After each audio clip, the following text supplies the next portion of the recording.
ونستعينه ونستغفره ونعوذ بالله من شرور أنفسنا ومن سيئات أعمالنا من يهده الله فلا مضل له ومن يضلله فلا هادي له أشهد أن لا إله إلا الله وحده لا شريك له وأشهد أن محمدًا عبده ورسوله اللهم صل على محمد وأزواجه وذريته كما صليت على آل إبراهيم وبارك على محمد وأزواجه وذريته كما باركت على آل إبراهيم إنك حميد مجيد رب اشرح لي صدري ويسر لي أمري واحلل عقدة من لساني يفقه قولي سیدنا عبداللہ ابن مسعود رضی اللہ تعالی قرآن پاک کے ایسے عظیم قاری ہیں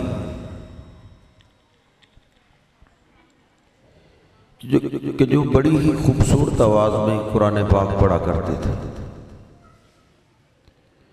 ایسے صحابہ اکرام جن کا نبی پاک صلی اللہ علیہ وسلم قرآن پاک شوق سے سنا کرتے تھے وہ سیدنا عبداللہ بن مسعود انہی میں سے، اور بڑے عظیم سے آپ جسامت چھوٹی تھی، قد بھی چھوٹا تھا۔ ایک دفعہ ہوا کا جھونکا آیا تو پنڈلیوں سے کپڑا اٹھ گیا۔ صحابہ نے دیکھا پتلی پتلی سی پنڈلیاں ہیں تو کسی کی ہنسی نکل گئی۔ نبی پاک صلی اللہ علیہ وسلم جان گئے کہ یہ کیوں ہنسے۔ آپ نے فرمایا تم ان پنڈلیوں کو معمولی جان رہے ہو، لَهُمَا أَثْقَلُ فِي الْمِيزَانِ مِنْ أُحُدٍ، اللہ کے ہاں ان کی بڑی شان ہے، ان کے مقابلے میں اگر احد پہاڑ کو بھی رکھ دیا جائے اللہ کے ہاں ان کی پنڈلیوں کا وزن احد پہاڑ سے بھی زیادہ ہے۔ یہ سیدنا عبداللہ بن مسعود رضی اللہ تعالی ان کی بڑی شان ہے۔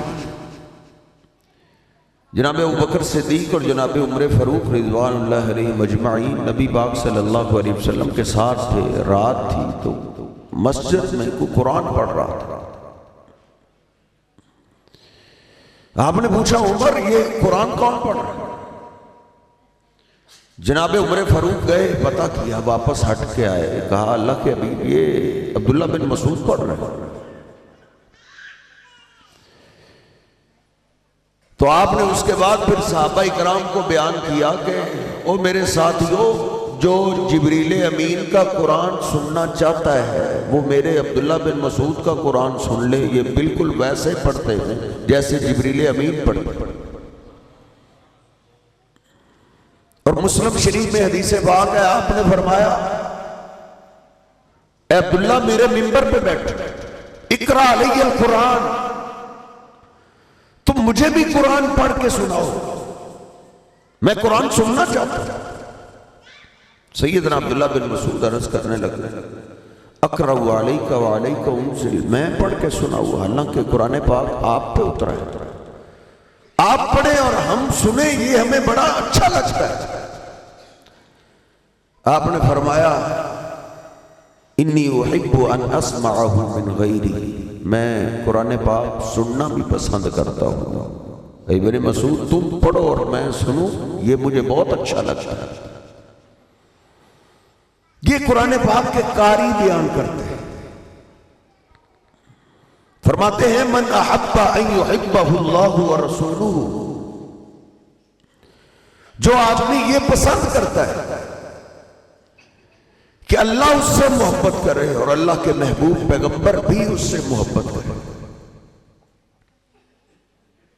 حضرت جی ایک تو یہ ہے نا کہ ہم سارے ہی محبت کے دعوے دار ہیں، ہم سب اللہ سے محبت کرتے ہیں، اللہ کے رسول صلی اللہ علیہ وسلم سے ہم سب محبت کرتے ہیں،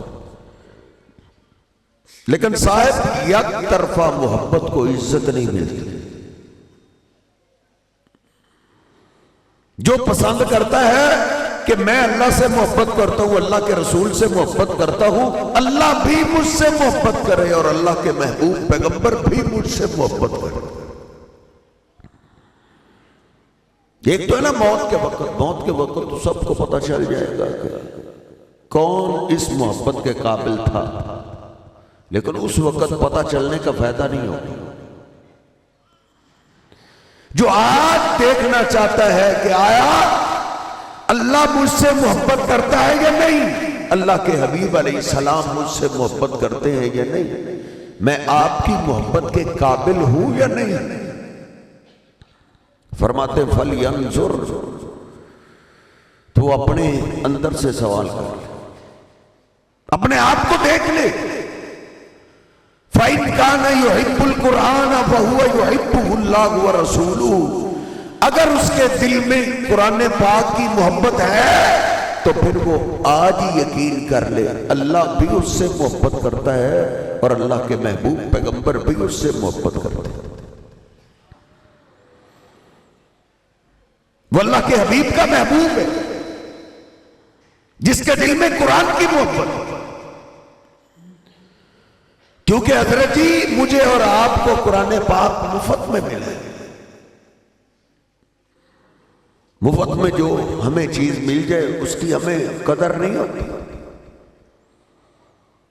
میرے باپ نے جو میرے لیے گھر بنایا ہے فری میں، میں اس پہ مل مار کے بیٹھا ہوں، مجھے اس کی اتنی قدر نہیں جتنی میرے باپ کو قدر ہے جس نے ٹکا ٹکا کما کے جوڑ کے محل بنا۔ قرآن پاک آج گھر میں بھی مفت میں مل جاتا ہے، مسجد میں بھی فری میں مل جاتا ہے۔ اللہ کے حبیب علیہ السلام کو حضرت جی قرآن ایسے نہیں ملا تھا جیسے مجھے اور آپ کو ملتا ہے، آپ نے اس کے لیے بڑی مشقت اٹھائی۔ امی عائشہ بیان کرتی ہیں اگر سخت سردی کا موسم ہوتا، مدینہ پاک کی بات کر رہا ہوں، ادھر جانے والے لوگ جانتے ہیں کہ سردی کے موسم میں کیا شدت کی سردی ہوتی ہے، سردی بھی اخیر، اوپر سے ٹھنڈی ہوا بھی تیز ہوتی ہے۔ میری امی عائشہ بیان کرتی ہیں سخت سردی کے موسم میں اگر جبریل امین آپ کے پاس وہی لے کر آتے، قرآن پاک لے کر آتے، چلے جاتے تو وَإِنَّ جَبِينَهُ لَيَتَفَصَّدُ عَرَقًا، آپ پہ وحی کا قرآن پاک کا اتنا بوجھ ہوتا تھا کہ آپ کی پیشانی پاک سے پرنالے کی طرح پسینہ بہہ رہا ہوتا تھا، آپ محسوس کرتے۔ سیدنا عمر فاروق بیان کرتے ہیں کہ نبی پاک صلی اللہ علیہ وسلم اگر اونٹنی پہ سوار ہوتے، جو وزن اٹھانے کے معاملے میں سب سے طاقتور جانور پٹھان لوگ جانتے ہیں، اگر آپ اونٹنی پہ سوار ہوتے جبریل امین قرآن پاک لے کر آتے تو اونٹنی سے آپ کا بوجھ برداشت نہیں ہوتا تھا، وہ بیٹھ جاتے تھے۔ جتنی دیر تک جبریل امین وحی کرتے رہتے اونٹنی مسلسل اپنی گردن کو حرکت دیتی رہتی ہے، ہم سمجھ جاتے ہیں اونٹنی بڑی مشکل ہے۔ قرآن پاک حاصل کرنے کے لیے حضرت جی اللہ کے حبیب علیہ السلام نے یہ مشقت اٹھائی ہے۔ کیوں مشقت ہے یہ کہ یہ کوئی عام کتاب نہیں ہے کہ ڈاکیا آیا اور لے کر چلا گیا۔ جناب عمر فاروق بیان کرتے ہیں جبریل امین قرآن پاک لے کر آتے، وہی کا نزول ہوتا، ہم سے آپ کی صورت دیکھی نہ جاتی، آپ کی سانس سے اتر جاتی، خراٹوں کی آواز آنے لگتی، حتیٰ کہ ہم اس کو محسوس کرتے، ہمیں ترس آتا، ہم اپنے حبیب علیہ السلام کے اوپر چادر ڈال دیا کرتے تھے، کیونکہ ہم اپنے حبیب کو تکلیف میں دیکھ کے ہم سے برداشت نہیں ہوتے۔ عبداللہ بن عمر بن عاص جو وہی لکھنے والے تھے وہ بیان کرتے ہیں میں نے ایک دفعہ اپنے حبیب سے پوچھ لیا حل تحس بالوحی یا رسول اللہ، اللہ کے حبیب کیا آپ کو تکلیف بھی ہوتی ہے جب وہی ہوتی، جب جبریل امین قرآن پاک لے کر آتے ہیں آپ کو مشقت ہوتی ہے؟ تو آپ تو روئی پڑے، آپ نے فرمایا ما من مرۃ یوحی الی الا ظننت ان نفسی تقبض، عبداللہ کئی دفعہ تو محسوس ہوتا ہے جیسے آج میری جان نکل جائے گی۔ اس قرآن پاک کو میرے حبیب نے اتنی، اور بخاری میں لکھا ہے جب قرآن پاک کا آغاز ہوا پہلی دفعہ جب قرآن پاک کی وحی آپ پہ آئی، آپ گھر تشریف لائے، اتنی دور سے غار حرا سے گھر تک پہنچنے تک بھی آپ کے جسم پہ کب کبھی داری تھی، گھبرائے ہوئے گھر گئے اور آپ نے کہا مجھ پہ چادر ڈالو، سمبھی روڑی دسی روڑی مجھ پہ چادر ڈالو، آپ پہ چادر ڈالو۔ کافی دیر کے بعد آپ کی طبیعت سنبھلی، آپ ڈرے ہوئے تھے، سہمے ہوئے تھے، میری امی خدیجہ قدموں میں بیٹھ گئی، آقا کیا ہوا؟ کہا خدیجہ خشیت علی نفسی، مجھے اپنی جان کا خطرہ پڑ گیا تھا، لگا جیسے میری جان نکل جائے گی۔ نبی پاک صلی اللہ علیہ وسلم نے حضرت جی قرآن پاک حاصل کرنے کے لیے اتنی مشقتیں برداشت کی ہیں۔ اللہ بتانا چاہتا ہے کہ یہ عام کتاب نہیں، فضل کلام اللہ علی سائر الکلام کفضل اللہ علی خلقہ۔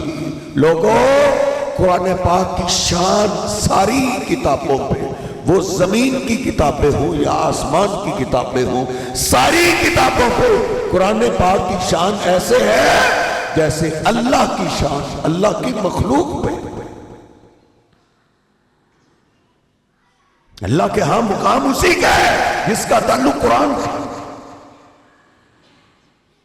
اور میرے حبیب علیہ السلام کا پیار بھی حضرت جی اسی کو ملتا ہے جس کے دل میں قرآن پاک کا پیار ہوتا ہے۔ آپ کے ہاں اس کی ویلیو ہے، یہ کوئی ہلڑ بازی والی بازاری محبت نہیں ہے۔ تو نے اور میں نے ادھر سیاست دانوں کی محبت دیکھی ہے جو نعرے زیادہ لگاتا ہے، کہتے ہیں یہ بڑا عاشق ہے۔ اس محبت کو چیک کیا جاتا ہے قرآن پاک کے معیار پہ، قرآن پاک سے پیار ہے، دل لگی ہے تو اللہ کے پیغمبر کے ہاں تیری ویلیو ہے۔ اگر قرآن پاک سے تعلق نہیں ہے دھوکے میں نہ رہے۔ تو نے اس کو بازاری محبت سمجھا، حضرت جی یہ بازاری اور سیاست دانوں والی محبت نہیں ہے۔ اللہ کے محبوب پیغمبر کے ہاں ویلیو اس کی ہے جس کا تعلق قرآن پاک سے ہے، جو قرآن پاک سے منہ موڑ لیتا ہے، جس کی دشمنی قرآن پاک سے چل جائے وہ اللہ کے پیغمبر کا بھی دشمن ہے۔ حضرت جی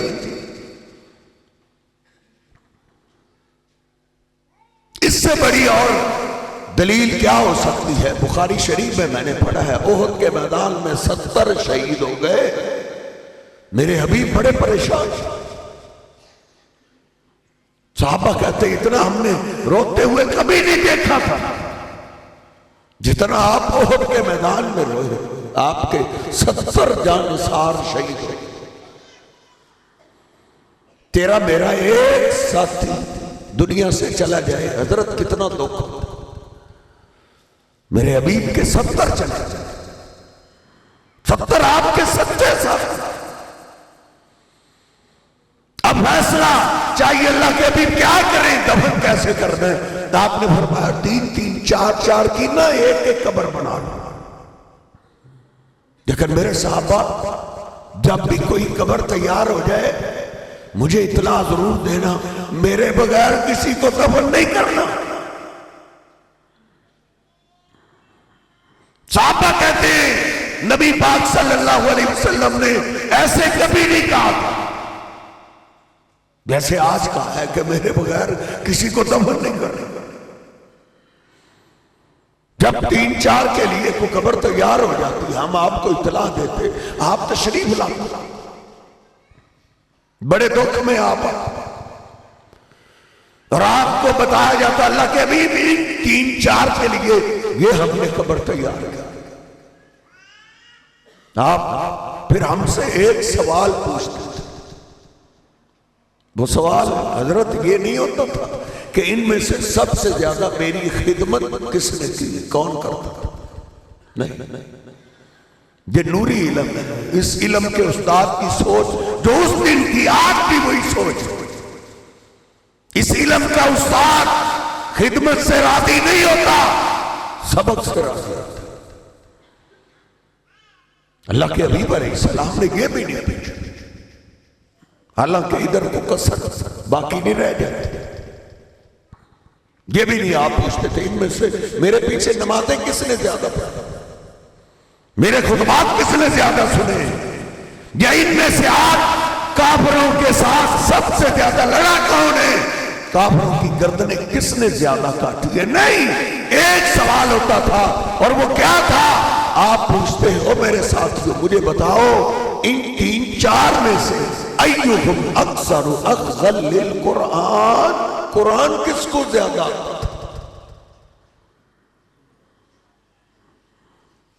اور جھنڈیے لگا کے اور چونے بکھیر کے اور نعرے لگا کے دین کے ٹھیکیدار اور عاشق رسول ہم بنے بیٹھے ہیں۔ حضرت جی ادھر دیکھ محبت رسول کا معیار کیا ہے۔ آپ پوچھ رہے ہیں مجھے بتاؤ ان میں سے قرآن پاک کس کو زیادہ آتا ہے؟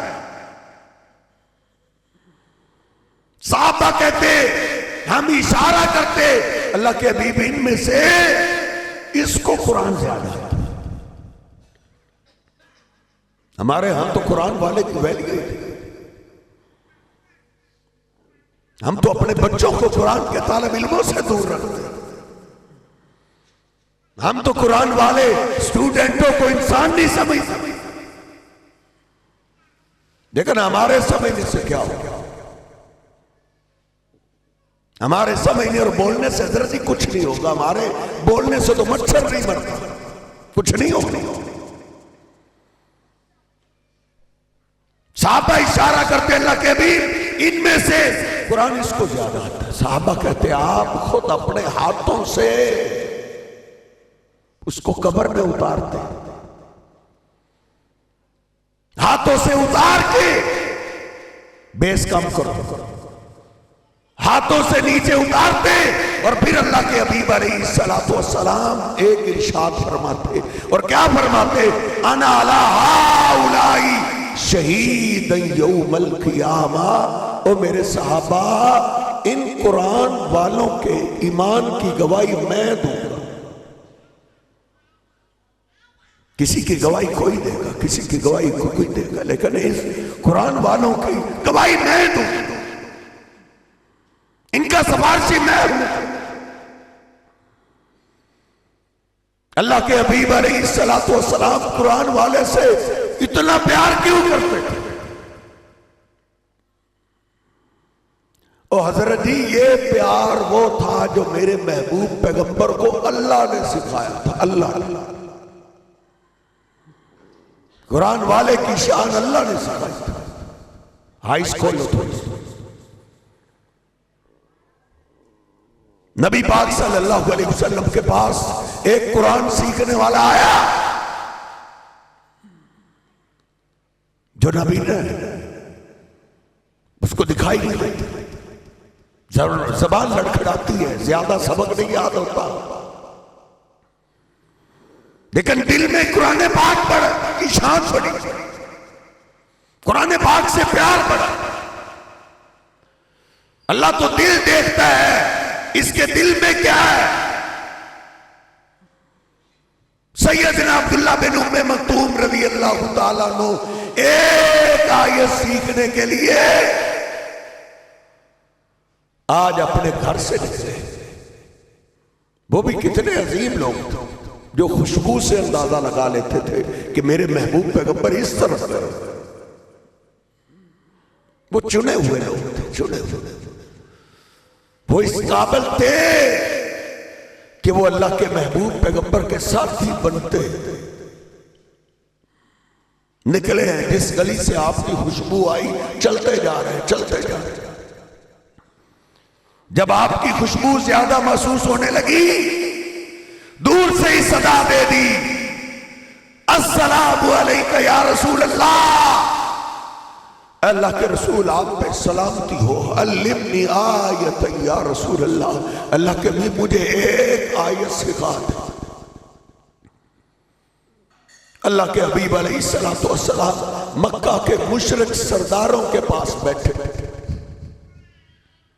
جنہوں نے شرط لگائی ہوئی ہے کہ اگر آپ ہمیں اپنی بات سنانا چاہتے ہیں تو پھر یہ غریب لوگ ہمارے برابر بیٹھے ہماری توہین ہوتی۔ یہ دولت کا خمار حضرت بڑا پرانا ہے، ہمارے پاس کوئی نئی دولت نہیں آ گئی، نئی سواری نہیں آ گئی، ہم سے پہلے بھی گزرے۔ کئی قسم کے لوگ، کئیوں کو اللہ دولت دیتا ہے، وہ اس دولت سے جنت خریدتے ہیں، اپنی آخرت بناتے ہیں۔ کئیوں کو دولت ملتی ہے، وہ شوخی اور آکر اور تکبر میں مارے جاتے ہیں۔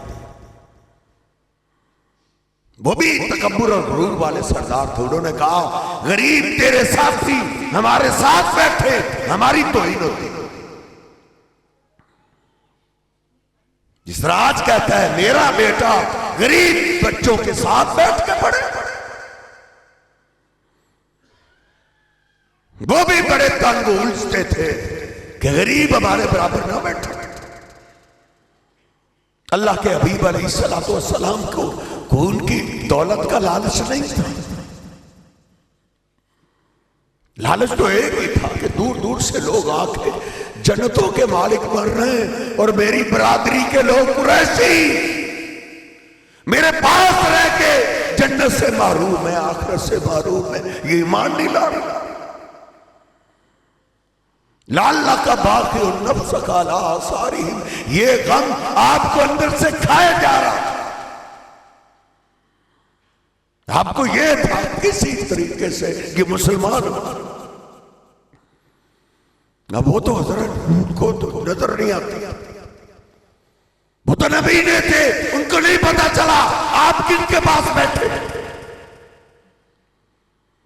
عبداللہ بن ام مکتوم کی آواز میرے حبیب کے کانوں میں پڑی، آپ نے ماتھے پہ بل چڑھایا، تھوڑا سا اب قرآن والوں کو دیکھ کے ماتھے پہ بل چڑھانے والوں، تیری میری کیا حیثیت ہے؟ دیکھ یہ پوری کائنات کا سردار ہے، انبیاء کا امام ہے، میرے حبیب کے ماتھے پہ بل آیا، تھوڑا سا منہ پھیرا ہے۔ اللہ کو میرے حبیب کی یہ ادا پسند نہیں آئی۔ اللہ نے فوراً، اور نبی نے قرآن کے سیکھنے والے، قرآن کے طالب علم کی شان میں اللہ پاک نے پوری سورت نازل کر دی۔ آج تو حضرت اللہ جلال پہلے کبھی قرآن جبریل امین لے کے آتا تھا، یا ایھا المزمل یا ایھا المدثر یا ایھا الرسول انا ارسلناک شاہدا ومبشرا ونذیرا، لیکن آج اللہ جلال ذرا قرآن پاک کا انداز تو دیکھیے۔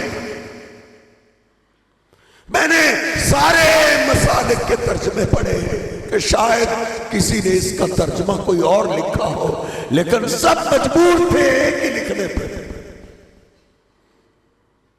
عبس وتولی، انہوں نے ماتھے پہ بل چلا لیا، انہوں نے منہ پھیر دیا۔ ان جاءہ الاعمی، کیونکہ ان کے پاس ایک نبینہ آ گیا تھا۔ اللہ پاک آج اتنے جلال میں ہے کہ اللہ پاک نے ابتدائی آیات میں خطاب کرنا بھی پسند نہیں کیا۔ عبس وتولی ان جاءہ الاعمی، پھر جا کے اللہ نے کہا وما یدریک لعلہ یزکیٰ، میرے حبیب آپ کو کیا ہی، وہ تو پاک ہونا چاہتا تھا، قرآن سیکھ کے اپنے دل کو نور سے منور کرنا چاہتا تھا۔ جب 7ویں پارے کا یہ مقام میری سمجھ میں آیا، چیخیں نکل گئی کہ اللہ کے ہاں قرآن والے کی کتنی شان ہے۔ اللہ نے کہا لا تطرد الذین یدعون ربہم،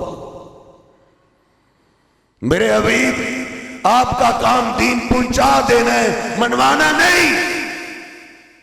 جو مانتا ہے مانے، جو نہیں مانتا نہ مانے، آپ پہ کوئی حرف نہیں، لیکن آپ ان کافر سرداروں کی خاطر ان قرآن والوں کو اپنی مجلس سے دور نہ کرو، ان کو بیٹھنے دو، یہ آپ کے پاس بیٹھنے کو بڑا پسند کرتے ہیں۔ اور آگے اللہ نے کیا کہا ہے فَتَطْرُدَهُمْ فَتَكُونَ مِنَ الظَّالِمِينَ، ان کافر سرداروں کی خاطر اگر ان قرآن والوں کو اپنی مجلس سے دور کرو گے تو پھر تو آپ ظالموں میں سے ہو جائیں گے، پھر تو انصاف نہیں رہے گا، پھر تو ظلم ہو جائے گا۔ حضرت جی یہ محبت وہ ہے جو میرے محبوب پیغمبر کو اللہ نے سکھائی۔ لیکن میرے حبیب علیہ السلام بتا کے گئے کئی میرے امتی ہوں گے، کلمہ پڑھنے والے ہوں گے، لیکن قرآن پاک سے دشمنی ان کے نصیب میں ہو، دشمن ہو۔ بخاری شریف میں جسے پاک، مسلم شریف، بخاری شریف میں تو میں نے 3 جگہ پڑھا۔ اللہ کے حبیب علیہ السلام فرماتے ہیں جب میں اللہ کے آگے سفارش کے لیے جاؤں گا تو اللہ کے آگے سجدے میں گر جاؤں گا، میں اللہ کی تعریف کروں گا فَأَحْمَدُهُ بِمَحَامِدَ لَا أَقْدِرُ عَلَيْهِ الْآنَ، وہ تعریف آپ مجھے نہیں آتی، اس وقت اللہ میرے دل میں ڈالے گا، تعریف کرتا رہوں گا، اللہ غصے میں ہو، حتیٰ کہ اللہ کا غصہ ٹھنڈا ہو جائے گا۔ اللہ کہے گا میرے حبیب ارفع راسک، اپنا سر اٹھا لیجئے، اشفع تشفع، جس کی سفارش کرو گے آپ کی سفارش قبول کی گئی۔ سال مانگیے تو ہوتا، جو مانگو گے آپ کو ملے۔ اس میں بھی کئی حکمتیں حضرت جی، سارے اللہ کے سوالی ہیں، سارے پیغمبر اللہ کے سوالی ہیں، سارے رسول اللہ کے سوالی ہیں، سارے پیر اللہ کے سوالی ہیں۔ اللہ سب کو دینے والا، ساری کائنات اللہ سے مانگنے والی ہے۔ دیکھ جس دن ساری کائنات ہوگی، سارے انبیاء ہوں گے، فرشتے سبوں میں ہوں گے، اللہ اس دن بھی کہے گا میرے حبیب سوال کرو، مانگو مجھ سے۔ میرے حبیب کہتے ہیں میں کھڑے ہوتے ہی کہوں گا اے میرے اللہ، میرے کئی امتی کمزور ایمان والے وہ جہنم میں گر چکے ہیں، میں گرے ہوئے اپنے امتیوں کی سفارش کے لیے آیا۔ میرے حبیب علیہ السلام فرماتے ہیں میری سفارش پہ 3 دفعہ جہنم سے میرے امتیوں کو نکالا جائے۔ پہلا گروہ وہ نکلے گا جن کا ایمان گندم کے دانے کے برابر ہو، دوسرا گروہ وہ نکلے گا جن کا ایمان رائی کے دانے کے برابر ہو، پھر وہ نکلے گا جن کا ایمان رائی کے دانے سے کم، پھر اس سے کم، پھر اس سے بھی کم ایمان ہوگا۔ میری سفارش پہ میرے ان امتیوں کو بھی جہنم سے نکال لیا جائے۔ ثم آتیہ الرابعہ، پھر چوتھی دفعہ میں اللہ کے سامنے کھڑا ہوں، اللہ پوچھے گا ما بقی من امتک، او میرے محبوب اب کون سا تیرا امتی رہ گیا؟ اس وقت میرے حبیب کہیں گے ما بقی من امتی الا من حبسہ القرآن، اللہ کوئی نہیں بچا، میرے سارے امتی باہر آ گئے، کوئی نہیں رہا، صرف وہ رہ گئے ہیں جن کو قرآن نے روک لیا، جن کے خلاف قرآن ہو، جن کی دشمنی قرآن پاک کے ساتھ، محلے داروں سے دشمنی سمجھ آتی ہے، کلاس فیلوں سے دشمنی سمجھ آتی ہے، رشتہ داروں سے پھر بھی سمجھ آ جاتی ہے، لیکن ایک مسلمان اس کی دشمنی قرآن سے، اس کے محلے میں سے، اس کے خاندان میں سے اگر کوئی باپ اپنا بیٹا قرآن کے لیے وقف کر دیتا بھی اس کو سمجھانے چلا جاتا تھا، اور تو نے بیٹے کو کس طرف لگا دیا، اس کو تکلیف ہوتی تھی قرآن پاک سے، پھر اللہ کے محبوب پیغمبر سفارش کرے نہیں حضرت جی اگلی بات بڑی قیمتی تھی، اللہ نے میرے حبیب کے اگلے کلام کو قرآن پاک میں اتارا ہے، وقال الرسول یا ربی ان قوم اتخذوا هذا القرآن مہجورا، اللہ میں ان کی سفارش کیسے کر سکتا ہوں جنہوں نے میرے جانے کے بعد قرآن پاک کو چھوڑ دیا، جنہوں نے دشمنی قرآن پاک سے لگا لی،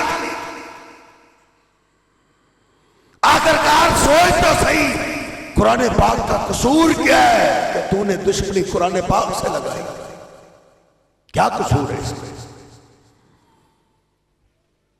قرآن پاک کا قصور میں تجھے بتاتا ہوں حضرت جی، میں بتاتا ہوں،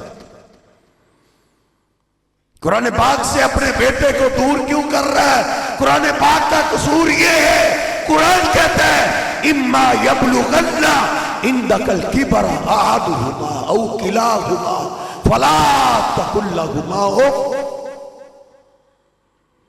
قرآن تیرے بیٹے کو تعلیم دیتا ہے کہ اگر تیرے ماں باپ بزرگ ہو جائیں تو اس سے جیسا بھی سلوک کرے تو نے اوف بھی نہیں کہنا، قرآن پاک آپ کی اولاد کی یہ تربیت ہے، وَلَا تَنْهَرْهُمَا، خبردار ماں باپ سفید داڑھی والے سفید بالوں والے ہو جائے، قرآن پاک تیرے بیٹے کو سکھاتا ہے تو نے اپنے ماں باپ کو اونچی آواز سے بولنا نہیں، چڑکنا نہیں، اپنی آواز کو اپنے ماں باپ کی آواز سے اونچا نہیں کرنا، وَاخْفِضْ لَهُمَا جَنَاحَ الذُّلِّ، قرآن پاک تیرے بیٹے کو سمجھاتا ہے خبردار تو نے جب اپنے باپ سے بات کرنی ہے، اپنی ماں سے بات کرنی ہے، ان کی طرف تو نے انگلی نہیں اٹھانی، اپنے بازوؤں کو جھکا کے بات کرنی ہے، تیرا اٹھا ہوا ہاتھ کہیں ماں باپ کو تکلیف نہ دے، وَقُلْ لَهُمَا قَوْلًا كَرِيمًا، اور تو نے جب بات کرنی ہے تو نرمی والے لہجے میں بات کرنی ہے، تیری باتوں میں ماں باپ کا عزت ادب ہونا چاہیے، بے ادبی نہ ہو، قرآن پاک کا یہ قصور ہے، قرآن پاک ایک انسان کو انسانیت سکھاتا ہے، انسانیت، قرآن پاک کا جرم ہے، اللہ کہتا ہے یسألونک ماذا ينفقون، بیٹا جوان ہو گیا، کمانے لگا، اس کی تنخواہ آ گئی، کمائی آ گئی، اب اس کو خرچ کیسے کرے؟ دوست بھی ہیں جن پہ خرچ کیا جائے، میرے بچے بھی ہیں جن پہ خرچ کیا جائے، میرے بہن بھائی بھی ہیں جن پہ خرچ کیا جائے، قرآن کہتا ہے کل ما انفقتم من خیر فللوالدین والاقربین، خبردار خبردار، اب تیری کمائی آ گئی ہے تیرے ہاتھ میں، اب تو نے اپنے خرچ کا آغاز بزرگ ماں باپ سے کرنا ہے، جن کی نکالی میں تجھے قرآن والے اچھے نہیں لگتے۔ حضرت جی ان میں یہ نہیں ہے، ان میں ہے ماں باپ بزرگ ہو جائیں، بوڑھے ہو جائیں، حکومت کو جمع کرو۔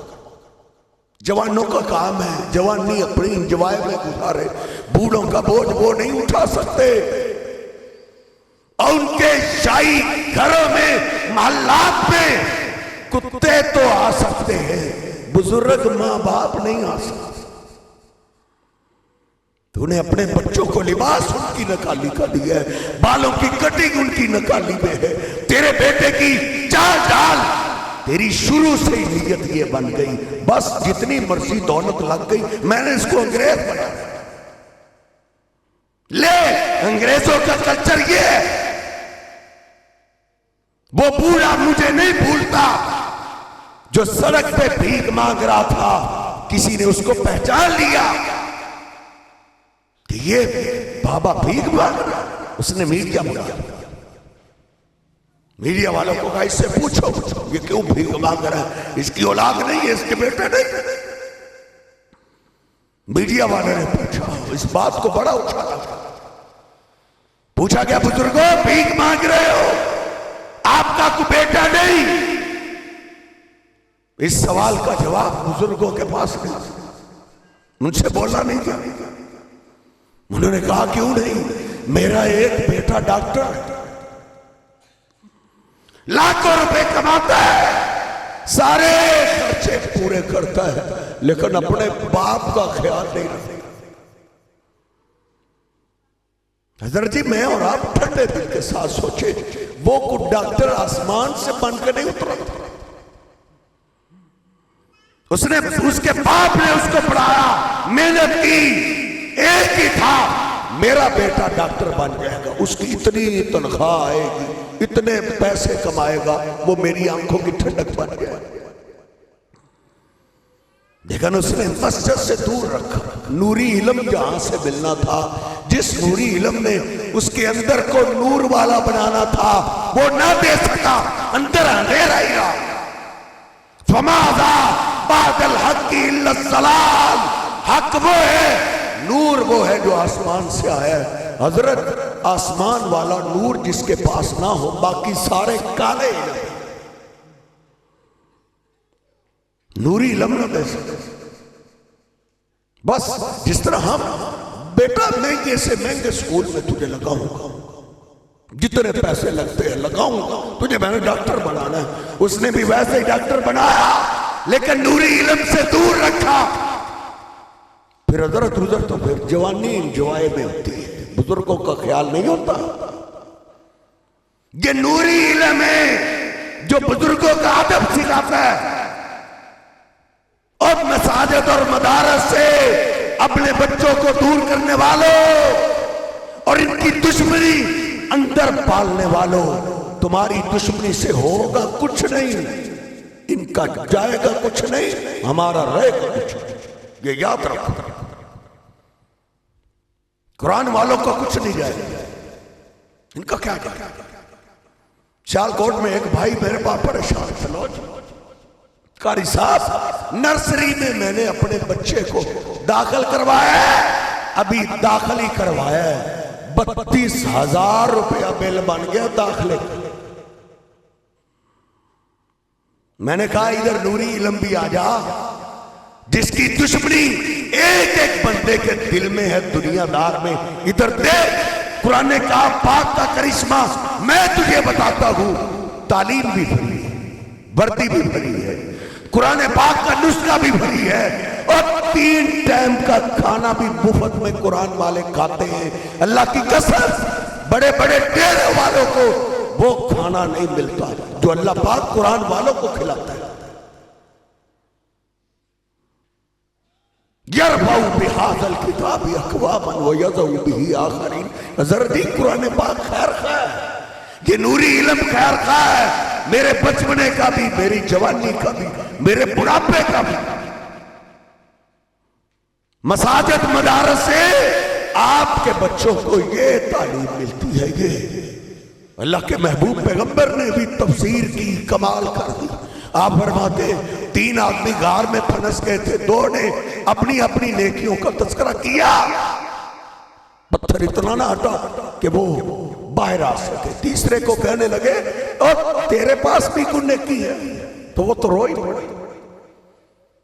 جس نے کہا اللہ میں غریب تیرا بندہ ہوں, بکریاں چراتا ہوں, بکریوں کے دودھ پہ گزارا ہے, دیکھنے اللہ غریب ضرور ہوں, میری 4 دیواری میں سب سے زیادہ عزت میرے بزرگ ماں باپ کی ہے. بچوں کی ویلیو ہے, بیوی کی ویلیو ہے, لیکن بزرگوں سے زیادہ نہیں. شام کو دودھ پیتے ہیں, صبح دودھ کم ہوتا ہے اس سے ناشتہ کر لیتے ہیں, سارا دن بچے میرا انتظار کرتے رہتے ہیں, لیکن شہنشاہ جب بھی بکریوں کا دودھ دوتا ہوں سب سے پہلے اپنے بزرگ ماں باپ کو پلاتا ہوں, بیوی بچوں کو بعد میں پلاتا ہوں. نوری علم آپ کی اولاد کو یہ سکھاتا ہے.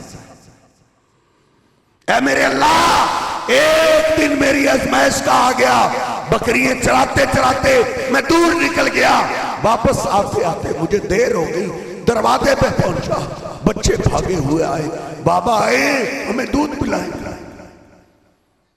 میں نے جلدی سے اپنی بکریوں کا دودھ دھویا, پیالہ میرے ہاتھ. بچوں نے کہا بابا بھوک لگی. میں تیز تیز قدموں کے ساتھ بزرگ ماں باپ کے پاس پہنچا, فَإِذَا هُمَا نَائِمَانِ, لیکن میرے پہنچنے سے پہلے میرے بزرگ سو چکے تھے. اے میرے اللہ, پھر میں نے اپنے بزرگوں کی نیند کو خراب نہیں کیا کہ پتہ نہیں کتنی مشکل سے ان کو نیند آئی ہوگی. پھر میں نے اپنے آپ کو سزا دی, تم دیر سے آئے ہو, تمہارے دیر سے آنے کی وجہ سے بزرگ بھوکے سو گئے, کھڑے ہو جاؤ ادھر. میں نے پھر اپنے آپ کو کھڑا ہی کر دیا, سارا دن کا بکریاں چرا چرا کے تھکا ہارا کھڑا ہو. پیالہ میرے ہاتھ میں پکڑا ہوا ہے, بچے تو پھر بچے ہی تھے.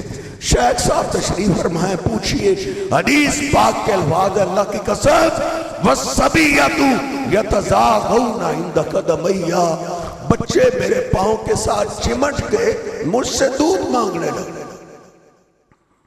بابا ہمیں بھوک لگی, سارا دن ہم آپ کا انتظار کرتے رہے, بابا بھوک لگی ہے, دودھ دو,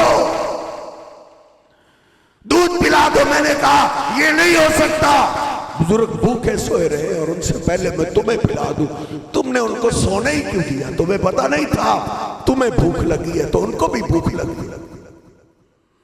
میں کھڑا رہا, بچے میرے پاؤں کے ساتھ چمٹ کے دودھ مانگتے رہے.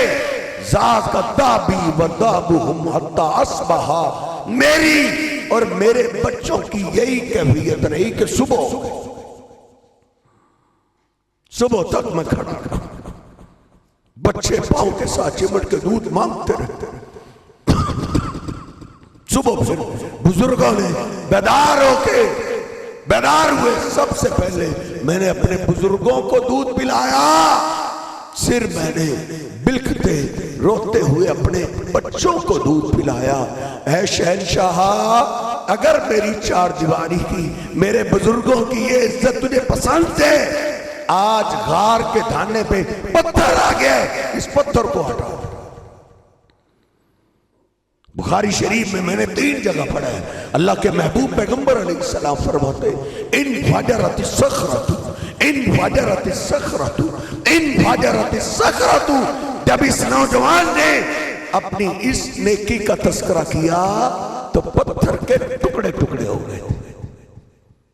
جو ہماری زندگیوں میں پتھر آئے پڑے ہیں, مصیبتوں کے پہاڑ اور مصیبتوں کے سیلاب بہتے چلے آ رہے ہیں. کہیں دیکھنا ہماری 4 دیواری میں ہمارے بزرگوں کے ساتھ اس کے خلاف تو سلوک نہیں ہو رہا.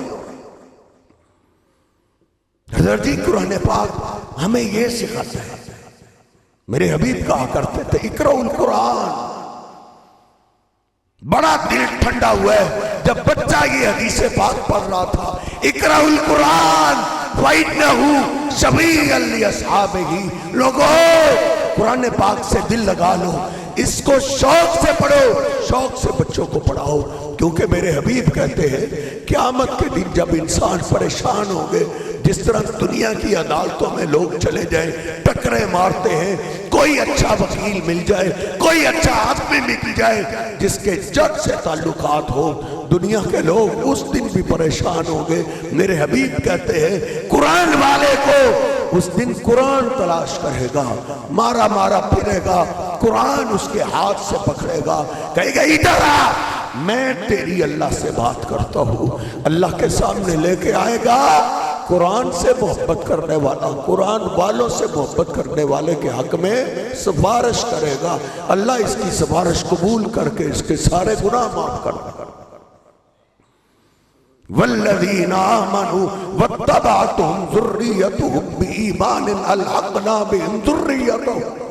قرآن کہتا ہے جب اس کا کیس اس کے حق میں فیصلہ ہو جائے گا، پھر یہ قرآن والا نکلے گا، اپنے ماں باپ کو تلاش کرے گا، اپنی ماں کو تلاش کرے گا، باپ کو تلاش کرے گا، حضرت جی اسکول کی ڈگریاں دلوا، لیکن اپنے بیٹے کو اپنی بیٹی کو یہ ڈگری ضرور دلوا۔ اب تو حضرت جی اور الماری میں پڑی پڑی ان ڈگریوں کو وہ دیمک کھا رہی ہے، ڈگریاں چل نہیں رہی، چلے بھی تو آپ کی موت تک، ماں کی موت تک، باپ کی موت تک، موت کے بعد نہیں۔ لیکن یہ قرآن پاک کی ڈگری تیرے بیٹے کی ماں کے بھی کام آئے گی، باپ کے بھی کام آئے گی۔ ہمارے مدرسے میں بیاڑی سے بچہ باپ آیا داخل کروا، چند دن بعد پھر آیا، میرے سامنے بیٹھا، اس نے اپنے بیٹے کو ساتھ بلا لیا، رونے لگا۔ میں نے کہا کیا ہوا؟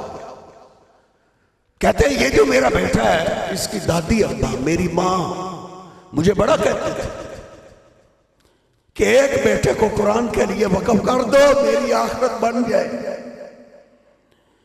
لیکن مجھے اپنی ماں کی بات سمجھ نہیں آتی، لیکن ماں دنیا سے چلی گئی، پھر مجھے ماں کی بات یاد آئی، تو پھر میں نے اپنے بیٹے کو قرآن کے لیے وقف کر دیا۔ کہتا گھر جا کے پہلی رات ہی سویا ہوا، ماں مجھے خواب میں ملی، میں نے کہا ماں مبارک ہو، میں نے تیرے پوتے کو قرآن کے لیے وقف کر دیا۔ کہا بیٹا تم نے دیر سے بتایا ہے، مجھے پہلے ہی پتہ چل گیا، تجھے کیا پتا؟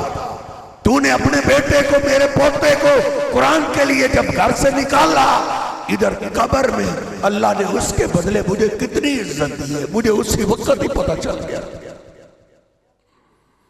مجھے پھر میرے محبوب پیغمبر کی حدیث پاک یاد آ گئی، میرے حبیب کہتے ہیں ایک قبر میں اس کی قبر کو ٹھنڈک ملتی ہے، جنت میں سے اس کا عالی شان محل دکھایا جاتا ہے، وہ پریشان ہوتا ہے اب تو میں قبر میں پڑا ہوں، اب تو میں نے کوئی نیکی کی نہیں، اچانک مجھے یہ اتنی عزت کیوں مل گئی ہے؟ اس کو بتایا جاتا ہے باستغفار ولدک لک، آج تیرے بیٹے کی نیکی تیرے کام آ گئی۔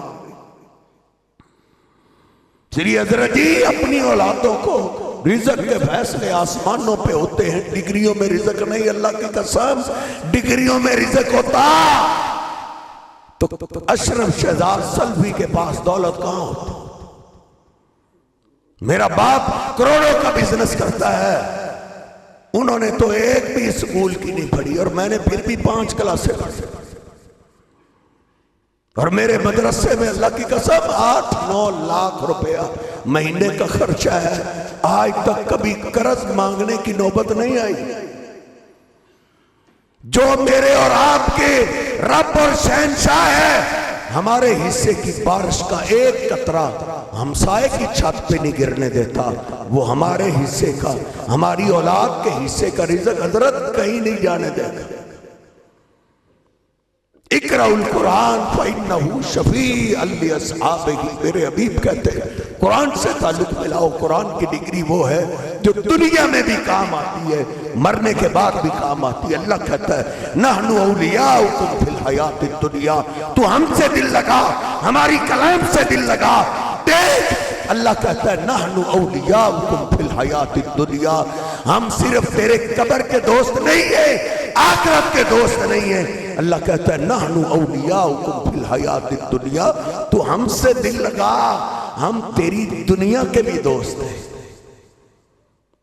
اور ایک حافظ صاحب ہے دبئی میں, ان کا بڑا بزنس, الطاف بھٹی صاحب بڑا لمبا چوڑا بزنس کاروبار کرتے ہیں. انہوں نے ایک دفعہ پروگرام رکھا, دوست بن گئے. ان کے پاس 2-2.5 کروڑ کی گاڑی تھی پراڈو, وہ اس گاڑی میں مجھے لینے آ گئے. میرے ذہن میں وہی تھا جو ہمارے ذہن میں ہوتا ہے, ڈگری آئے گی تو گاڑی آئے گی, ڈگری آئے گی تو اعلیٰ ٹاؤن میں محل بنے گا, پیسہ آئے گا, بزنس ہوگا, کاروبار آئے گا, سکول کی ڈگری آنی چاہیے. میں نے پوچھ لیا الطاف بھٹی صاحب آپ نے سکول کی کتنی کلاسیں؟ انہوں نے کہا قاری صاحب سچی بات یہ ہے, میں نے سکول کی 6 کلاسیں قرآن پاک حفظ کی ہے, اس کا فائدہ یہ ہوا ہے. کہنے لگا قاری صاحب جو قرآن پاک سے دل لگا لیتا ہے وہ کاروبار کے میدان میں بھی جائے تو اللہ اس کو دنیا کے دھوکے سے بھی بچا لیتا ہے. پھر دنیا کے بزنس اور کاروبار میں بھی اس کو دھوکہ دے رہا کوئی آسان بات نہیں ہوتی. اس لیے قرآن پاک سے بڑے خوش نصیب ہیں وہ ماں باپ جن کے بچے قرآن پاک کی تعلیم حاصل کر رہے ہیں, جنہوں نے اپنے پھولوں کو, اپنی کلیوں کو قرآن کے لیے وقف کیا. اللہ پاک ان کو قبول فرمائے. اللہ پاک اس ادارے کو قیامت تک قائم رکھے. اللہ پاک جو اس کے ساتھ تعاون کر رہے ہیں, کوشش کر رہے ہیں, اللہ ان کے مال جانستوں کی حفاظت فرمائے. وَأَقُولُ قَوْلِي هَٰذَا أَسْتَغْفِرُ اللَّهَ لِي وَلَكُمْ وَلِسَائِرِ الْمُسْلِمِينَ. لا الہ الا اللہ وحدہ لا شریک له له الملک وله الحمد وهو على كل شيء قدیر. سبحان اللہ وبحمدہ سبحان اللہ العظیم. اللہم صل علی محمد وازواجہ وذریتہ کما صلیت علی آل ابراہیم وبارک علی محمد وازواجہ وذریتہ کما بارکت علی آل ابراہیم انک حمید مجید. اے میرے اللہ جتنے ساتھی تشریف فرمایا ہم سب کو سننا سنانا قبول فرما. گناہگار ضرور ہے لیکن بندے تو تیرے ہی, اپنی رحمت سے میں معاف فرما, اپنے نیک بندوں میں شامل فرما, اپنے حبیب علیہ السلام کے سچے غلاموں میں شامل فرما. ایسے انشاءاللہ کئی کاروباری معاملے کے اندر پریشان ہیں, آسانی پیدا فرما.